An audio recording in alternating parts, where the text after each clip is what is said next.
Bonjour à tous, je vous prends au saut du lit, voilà, avec ma gueule du matin et encore en pyjama, pour introduire ce vlog que je voulais faire sur le mois d'avril, mais sur lequel j'ai pris énormément de retard.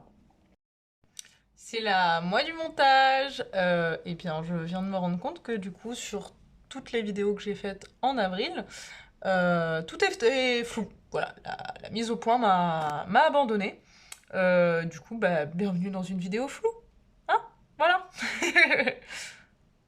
Parce qu'il s'est passé beaucoup de choses dans ma petite vie, et que eh ben, faire des vidéos, c'était pas prioritaire, voilà. Donc du coup, on est le 20 avril. Et je commence le vlog que je voulais faire au mois d'avril. Voilà, tout va bien, c'est parfait.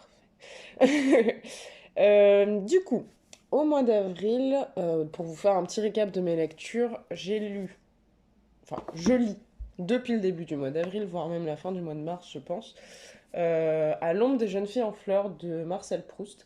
J'ai changé d'édition. J'avais une édition un peu ancienne que j'avais achetée il y a quelques années et où en fait à l'intérieur c'était vraiment écrit tout petit. Du coup, c'était vraiment compliqué pour moi de lire, surtout que c'était une reprise de lecture que j'avais arrêtée. J'avais commencé à le lire il y a 6 ans, je pense, à peu près. Et, euh, et j'ai repris au point où j'en étais. J'ai pas recommencé du début. Donc, du coup, ça a été un peu compliqué. J'ai quand même fini la partie Coda.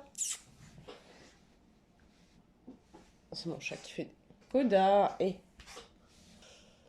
Donc, je disais que c'était donc une reprise de lecture, tac tac tac. Oui, donc j'ai quand même bien avancé parce que j'ai lu au moins, je saurais pas trop vous dire, parce que du coup je sais pas exactement, mais je pense que j'ai lu, enfin il me reste 300 pages à lire sur, je pense à peu près les 600 pages qui me restaient à lire à la base, donc j'ai quand même bien avancé, ce qui me surprend assez sur du Proust, parce qu'en général j'avais tendance à le lire hyper lentement et sur plusieurs mois, donc voilà, c'est quand même vachement bien que j'avance à cette vitesse-là. Là, du coup, je me suis donné comme défi de lire 100 pages par semaine jusqu'à ce que je l'ai fini, pour pouvoir le finir avant la fin du challenge et surtout le finir à un moment donné, quoi. Parce que c'est quand même le genre de livre qui se lit lentement, qui prend du temps. Genre, je pense que je suis à peu près à 20 pages par heure avec ce livre-là, alors que normalement, je tourne à beaucoup plus haut. Mais c'est pas grave, c'est hyper agréable. Enfin, moi j'adore, je passe un très très bon moment de lecture. Je pense que je vous en parlerai plus amplement dans la conclusion du challenge. Donc je les ai pas ici, mais ce mois-ci j'ai aussi lu Les souffrances du jeune Werther que j'ai fini dimanche. C'était une bonne lecture, c'était pas non plus transcendant, mais pour moi le plus gros problème c'était pas le texte de Goethe, c'était ma traduction. J'avais vraiment une vieille traduction avec des remarques en fait qui m'ont un peu choquée. Les traducteurs ont refusé de traduire les noms de villages, enfin les noms de villes et les noms d'auteurs qui étaient cités, en disant que en gros ceux qui voulaient les reconnaître les reconnaîtraient. Et je me suis un peu dit mais en fait si c'est dans l'œuvre originale pourquoi tu les traduis pas là? Enfin bon, un peu bizarre, mais en tout cas j'ai bien aimé la lecture. C'était pas vraiment un roman d'apprentissage, donc ça valide pas vraiment la catégorie qu'il était censé valider, mais tant pis. Moi, je l'ai lu, donc c'est une chouette chose. Mais il peut valider la catégorie où il fallait lire un livre qui était depuis longtemps dans sa palle. Voilà. J'ai aussi lu du coup Sing et Sabour. Pareil, ça a été une petite déception. Je pense que j'en attendais beaucoup par rapport à la pièce de théâtre que j'avais vue. Et en fait, j'ai trouvé ça pas mauvais, pas terrible, mais en fait, c'est vraiment la fin qui m'a déçue.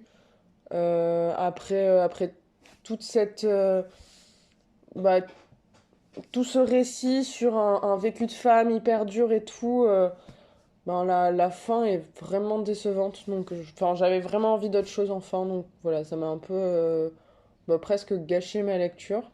Et au final, J'ai aussi DNF, le bleu est une couleur, n'importe quoi. Non, j'adore cette bande dessinée.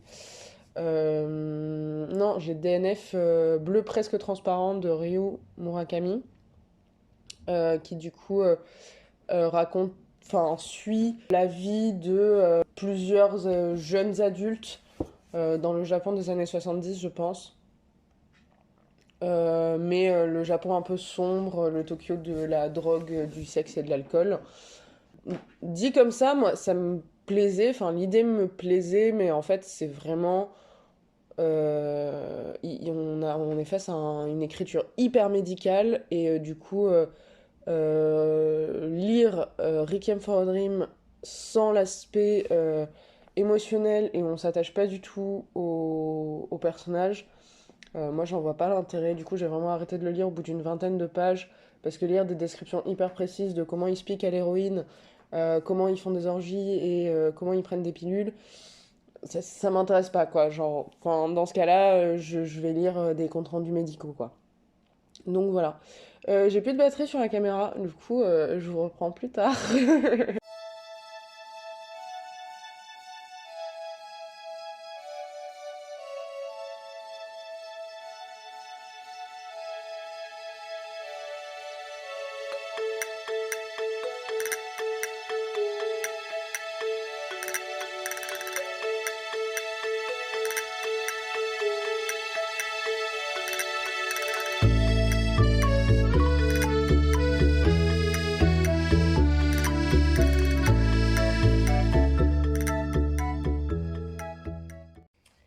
Hello, alors je vous reprends du coup quelques jours après le début de ce vlog.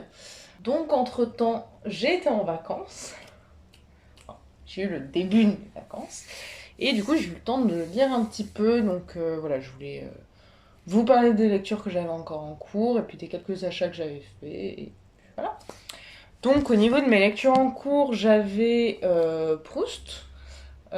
Du Allons des jeunes filles en fleurs, j'allais dire du côté de chez Swan, parce que j'ai regardé le nom du tome 1 il y a pas longtemps. Donc j'ai vachement avancé. Je crois que je vous en avais parlé, mais je m'étais fixé le défi de lire 100 pages par semaine. Et j'ai plutôt bien réussi. Là, j'ai quasiment fini les 100 pages de cette semaine. Il me reste à peine une dizaine de pages. Donc comme ça, je vais m'avancer sur la semaine prochaine. Parce que je pars vendredi à Metz voir des copines, donc j'aurai un peu moins de temps de lire, donc comme ça au moins je prends de l'avance et ça me permettra de ne pas avoir trop de retard sur mes lectures du mois de mai qui vont être, ma foi, assez complexes je pense. Donc voilà, en parallèle de ça, je vous en avais pas parlé la dernière fois, mais je lis aussi Testo Junkie de Paul B. Preciado. Donc en général j'essaye d'avoir un petit peu de deux lectures en même temps. Il y en a une plus petite, en général dans un format poche, que comme ça je peux prendre avec moi au travail et lire un petit peu quand il y a des moments de creux. Et une autre, soit dans des grands formats, soit des pavés, que je vais plutôt lire quand je suis chez moi. Donc là c'est un peu le système que j'ai avec Proust et Paul B. Preciado. Donc voilà, j'ai commencé à lire Testo Junkie, je suis encore au tout début. Pour l'instant, j'aime vraiment beaucoup. C'est assez complexe à lire parce que c'est un peu à la croisée entre le récit personnel et l'essai analytique, enfin l'essai sociologique. Donc c'est une lecture assez complexe, mais je pense que je pourrais vous en parler un petit peu plus quand j'aurai avancé dans ma lecture. Mais en tout cas, pour l'instant, j'aime vraiment beaucoup. Et donc, comme ce mois-ci, c'était aussi le mois de mon anniversaire, j'ai pu me faire un peu plaisir. Enfin, j'ai pu me faire. Comme si j'avais besoin de ça pour m'acheter des livres. Mais là, j'avais encore plus l'occasion. Donc je suis allée dans ma librairie préférée et j'ai acheté quelques petites choses, à commencer par Un roi la 9e, la suite de Gideon la 9e, que j'avais lu pour la lecture commune du mois de janvier sur le serveur de Cornelius et que j'avais juste adoré. Donc autant vous dire que je me suis jetée sur le tome 2 et que je vais le lire normalement au mois de mai en lecture commune avec d'autres personnes du serveur de Cornelius qui avaient autant que moi aimé leur lecture. qu'il est un petit peu plus conséquent que le premier, mais j'ai vraiment hâte de m'y plonger. J'ai même pas lu le résumé, j'ai même pas envie de savoir voilà, ce qui peut s'y passer. J'ai vraiment envie de me plonger dedans en n'en sachant rien, donc voilà, j'ai hyper hâte de lire ça. J'ai aussi acheté un petit peu par hasard Scholomance de Naomi Novik, qui est du coup le tome 1 d'une saga qui s'appelle L'éducation meurtrière. Je sais pas du tout ce que ça donne, mais pour vous lire un peu le résumé, bienvenue à Scholomance, une école pour les surdoués de la magie où l'échec signifie la mort. Dans cet établissement où il n'y a ni professeur, ni vacances, ni amitié, sauf celles qui sont stratégiques. Et Galadriel Higgins est particulièrement bien préparée pour sa première année. Elle n'a peut-être pas d'alliés, mais elle possède un pouvoir assez puissant pour raser des montagnes. Elle semble donc de taille à affronter cette scolarité hors norme. Le problème, sa magie pourrait aussi tuer tous les autres élèves. Voilà, ça m'a tenté, de la magie, une école, c'est écrit par une femme, c'est une héroïne, voilà. Moi, c'est des thématiques qui me plaisent. Je me suis dit que ça me ferait une petite lecture légère pour cet été où j'aurais vraiment pas beaucoup de temps de lire. Donc je me dis que c'est le genre de bouquin qui sont agréables à avoir avec moi dans mon sac. Et j'ai aussi acheté un nouveau tome de Lovecraft adapté par Gutanabe en manga. C'est une série de mangas que j'adore mais que j'achète vraiment avec parcimonie parce qu'ils sont très chers. Mais en même temps, voilà, ils sont magnifiques, c'est des vrais objets, ils sont voilà, avec ces couvertures un peu de cuir. Et moi, vraiment, j'adore le travail que fait Gutanabe sur les adaptations des nouvelles de Lovecraft. Je suis déjà très fan de Lovecraft. Et je trouve que lire les adaptations de Gutanabe, c'est vraiment. Euh, ouais, c'est vraiment donner une dimension nouvelle un petit peu bah, aux nouvelles. Ça permet peut-être de mettre des images là où on avait peut-être eu un peu du mal à en mettre nous-mêmes. Et je trouve qu'il fait ça extrêmement bien. Donc là, j'ai acheté Dans l'abîme du temps. Je me souvenais plus si j'avais lu la nouvelle ou pas. Et en fait, en le lisant, je me suis rappelé que je l'avais lu, mais il y a vraiment très longtemps. Donc ça m'a permis de me la remémorer un petit peu. Et c'était vraiment une super chouette lecture. Je l'ai lu voilà, en une après-midi assez rapidement. Et j'étais vraiment ravie de me plonger dans cet univers. Je me souvenais vraiment des créatures, mais vraiment vaguement. Et c'était hyper agréable d'avoir un petit peu bah, l'imaginaire de Gutanabe sur cette nouvelle. Voilà. Je pense que je ferai peut-être à l'occasion une vidéo peut-être centrée uniquement sur ces mangas que j'adore. Ça serait l'occasion de parler un petit peu plus de Lovecraft, tout ça. Et je l'ai pas là avec moi, mais j'ai lu il y a 2 jours. Toutes les princesses meurent avant minuit. Alors attendez, je me permets d'aller regarder sur Goodreads parce que j'ai un doute. Oui, c'est ça. Toutes les princesses meurent. Oh, bonjour Neurone. Mon chat qui vient dire bonjour. C'est gré sur le canapé. Toutes les princesses meurent après minuit, donc de Quentin Zution. Donc un roman graphique. Oui, non, fais quelque chose. Un roman graphique que j'ai lu très rapidement, que j'ai trouvé hyper doux. Voilà, il se passe en été. Je suis désolée, mon chat tente de s'installer.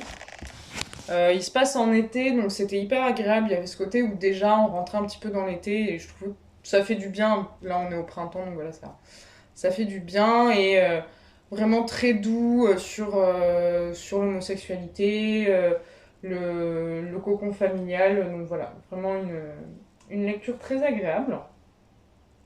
Et puis sur ce, je pense que j'ai déjà largement assez parlé pour ce soir. Je vais vous laisser et je vais retourner à ma lecture de Proust. Et puis on se retrouve bien vite. Je vais essayer de vous amener un petit peu avec moi à Metz. Voilà, comme. Alors après, je vais filmer avec mon téléphone, donc la qualité sera sans doute moindre. Mais je vais essayer de vous amener peut-être un petit peu voilà, avec moi dans ce week-end dans le Nord. Sur ce,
du coup, on se retrouve bien plus tard que les derniers moments du vlog parce que j'ai pas du tout le temps. En fait, j'ai eu mes partiels et tout, donc j'ai pas du tout eu le temps de filmer, de monter et de finir ce vlog. Donc nous sommes actuellement le 23 mai.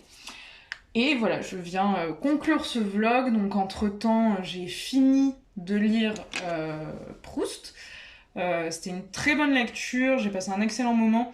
Je pense que je l'ai un peu moins aimé que le premier tome du côté de chez Swan. Je pense que c'est vraiment un tome... c'est un peu un tome introducteur à la suite de ce qui va se passer, je pense. Et que c'est peut-être un petit peu ce qui m'a fait perdre parfois mon intérêt dans la lecture. Mais voilà, de manière générale, j'ai passé un très bon moment à ses côtés. J'ai hâte que, il me semble que c'était le livre de poche sorte la suite de cette édition parce qu'elles sont très chouettes. Et j'ai quasiment plus de mémoire sur la caméra, donc ça sera une coupure rapide. Je vous souhaite une bonne journée, de bonne lecture et n'hésitez pas à en parler en commentaire.